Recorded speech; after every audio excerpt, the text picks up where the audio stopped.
Olá, eu sou André Malta e esse é o canal Isso Aqui Não É Grego, uma abordagem descomplicada da literatura clássica e não clássica. Episódio de hoje, a prosa de Noemi Jaffe. Ossip e Nadiezhda conhecem-se em 1919. Não demora muito e se casam. Ele, já um escritor de destaque, muitos anos depois, em 1933, desafia a patrulha e satiriza num dos seus poemas o líder Joseph Stalin. Preso e logo solto, o casal Mandelstam passa então a encarar um exílio interno na antiga União Soviética. Não podem viver em nenhum dos grandes centros urbanos da ditadura comunista. Ossip morre depois de preso pela segunda vez, em 1938, mas Nadiezhda continua fugindo e vagando de cidade em cidade, enquanto preserva na memória, de forma clandestina, a obra poética do marido morto. O material só vai poder ser divulgado décadas depois, com a morte de Stalin e o abrandamento do regime. Em 1970 e 1974, é a vez de Nadiezhda publicar 2 livros de memórias, retomando tanto os anos de convívio com Ossip, quanto os que se seguiram à sua morte. São esses acontecimentos principais que servem de base para a elaboração ficcional da Noemi Jaffe em O que ela sussurra, de 2020. O livro, mais um trabalho da prolífica Noemi, confirma a vocação dela para explorar caminhos inusitados com a sua prosa. O que ela sussurra é literatura brasileira falando de outro lugar, como a de Shakespeare, a inglesa, falando da Roma Antiga ou da Dinamarca.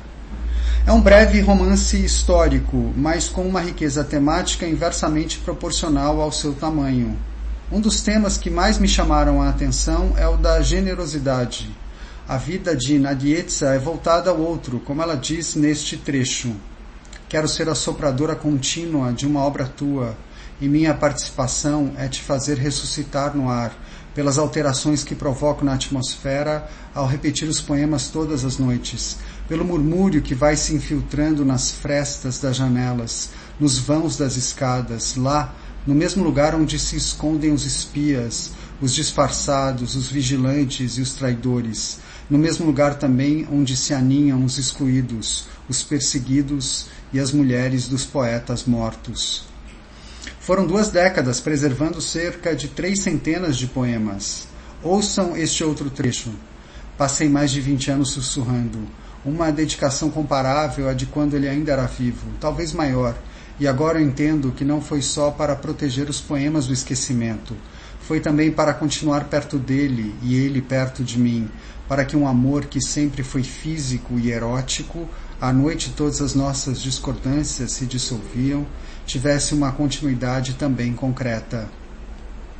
A Noemi reconstrói essa personalidade com muita sensibilidade, e não como alguém que simplesmente se apaga pelo outro, mas como alguém que ganha peso por causa de uma grandeza. Vejam esta outra passagem que combina costura com tessitura verbal. Foi durante aquelas noites de costura que decidi começar a sussurrar mais sistematicamente os poemas de Ossip, um pouco para me manter acordada, e lentamente essa decisão foi me despertando para a necessidade de memorizar todos eles, o que por sua vez passou a adquirir o sentido da continuidade da minha vida desde então. Costurar e sussurrar como atividades contíguas, uma mecânica do tempo e do corpo, em que as minhas mãos e a boca se reuniam para desempenhar o que seria a minha vida, trabalhar e murmurar. Um outro tema fundamental no livro é o valor conferido à poesia, e a quem escreve, em geral, pela sociedade russa. A própria Nadiezhda diz o seguinte a respeito: talvez na Rússia nada seja tão sério quanto a poesia. Talvez Stalin temesse os poetas, que amava, tanto quanto nós o temíamos. Ele sabia que a poesia é capaz de penetrar a alma mais funda do mundo, lentamente, e por isso de forma mais arraigada que a política. Todos podem mudar de opinião sobre a política e os políticos, tão rápido quanto mudam de roupa. É só dar mais pão. Mas ninguém muda de opinião sobre um poema que ama, e todos leem poesia na Rússia por toda parte a toda hora. Junto com esse papel relevante da figura do poeta, vem também a importância da oralidade e da memorização, elementos que a Noemi resgata bem. Para a gente entender melhor o que é a poesia de Ossip, alguns poemas são apresentados na tradução de Letícia May, abrindo capítulos e também no interior deles.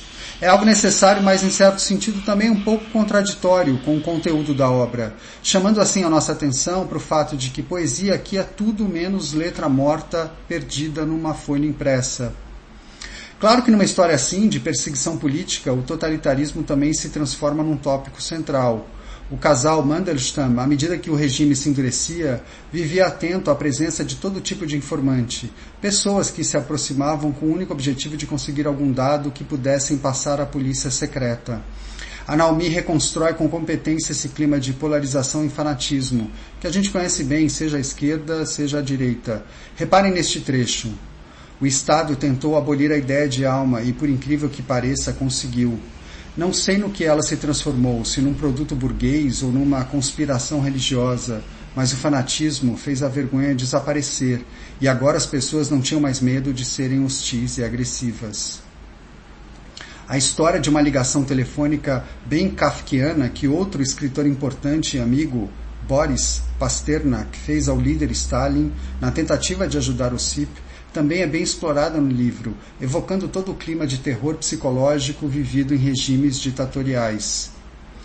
Um outro elemento que também me marcou na narrativa foi o sexismo. A despeito da renovação nos costumes que parecia se anunciar com a Revolução, Ossip e Nadiezhda se conformam a um padrão desigual, com ele tendo seus casos amorosos e sendo a figura de destaque, enquanto ela se mantinha como esposa fiel e dedicada. Um desequilíbrio que aparece resumido nestas palavras dela. Estou falando de mim, mas só fico falando dele. Essa dinâmica não deixa de se associar àquela generosidade e grandeza da parte dela, que eu já apontei antes.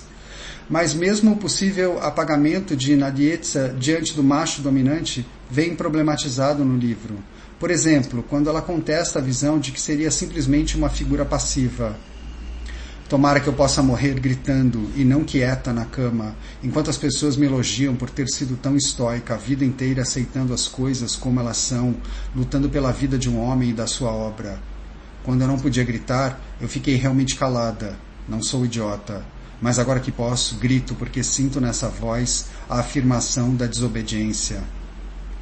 Ou quando Nadiezhda conta sobre o breve período em que se dedicou à pintura, na ausência de Ossip. Era como amar um herói da Ilíada, como amar um dançarino enquanto ele dança, como dedilhar o mapa de uma ilha desconhecida para onde você sabe que irá algum dia. Pintar era uma forma de tê-lo e talvez, depois que ele chegou e nós nunca mais nos separamos, nem no exílio, na fome e no frio, eu não tivesse precisado mais pintar. Sobre o abandono dessa vocação, em nome do marido, ela diz ainda... E eu, que fiz parte de uma geração que desprezava o casamento e a fidelidade, em grande parte da boca para fora, admito agora, para quem o feminismo não era uma causa, mas uma necessidade a que nem tínhamos dado um nome e que praticávamos porque era assim que pensávamos, eu não só aceitei, mas embotei minha paixão, ainda inocente, pela pintura. Há de novo uma magnanimidade na consciência desse papel, um papel que o próprio livro mostra que é tão grande ou maior que o do marido, em relação a quem ela atuou como uma espécie de rapsoda grega. Nunca me iludi sobre o que fui e sou, e optei por sê-lo sem arrependimento. Acho que em muitos sentidos eu era mais esclarecido e inteligente que Ossip. Ele devia a mim, em grande parte, o fato de manter-se vivo e ativo. Eu conhecia e muitas vezes engolia esse lugar secundário que ele me reservou na vida. Por quê? Porque é difícil dizer. Por causa dos poemas, do sexo, da alegria dele, muito maior e transparente que a minha, circunspecta. Essa visão nada maniqueísta a respeito de Nadiezhda é complicada pelo último capítulo, quando a amiga, a poeta Anna Akhmatova, assume a narrativa para afirmar, entre outras coisas, que a viúva de Ossip, antes de ser generosa, era dura como uma pedra e sarcástica, e que viver para o outro seria sinal de narcisismo. Não posso deixar de mencionar um detalhe decisivo, o fato de Nadiezhda em russo significar esperança. Esse trocadilho é explorado nos títulos dos 2 livros de memórias dela. O primeiro, Nadiezhda contra Nadiezhda, e o segundo, Nadiezhda abandonada. Toda a narrativa de O que ela sussurra acaba por formar uma grande reflexão sobre a ideia de esperança, de novo, sem lições maniqueístas ou dignificantes. Isso me fez lembrar dos 2 sentidos básicos que a palavra esperança tem no mito de Prometeu e Pandora, narrado pelo poeta Hesíodo. Lá, o termo grego elpis é tanto a energia para perseverarmos e resistirmos, quanto a cega e vã ilusão. Na Dietza, a esperança, valeu-se sim da esperança para resistir ao totalitarismo, mas só para depois concluir que não esperar é o melhor remédio. Ouçam. A esperança quer engolir todos, e ficam todos vivendo para alimentá-la, até que ela engorde, se torne obesa, exploda e seus cacos se espalhem por aí, para que todos fiquem catando pedacinhos, restos de esperanças engorduradas, e continuem alimentando-os e o processo nunca termine, a esperança nunca se transforme em realidade, e só faça esvaziar e desnutrir quem a abastece. Talvez seja essa a razão para terem me dado esse nome, ou talvez esse nome seja a razão da minha incompatibilidade com ela. Mas não, foi o excesso dela que me fez detestá-la. Não esperar nada é o que de melhor alguém pode fazer contra qualquer tipo de opressão, e só assim fui capaz de sobreviver a tudo. Eu fico por aqui, obrigado por ouvir, e até a próxima.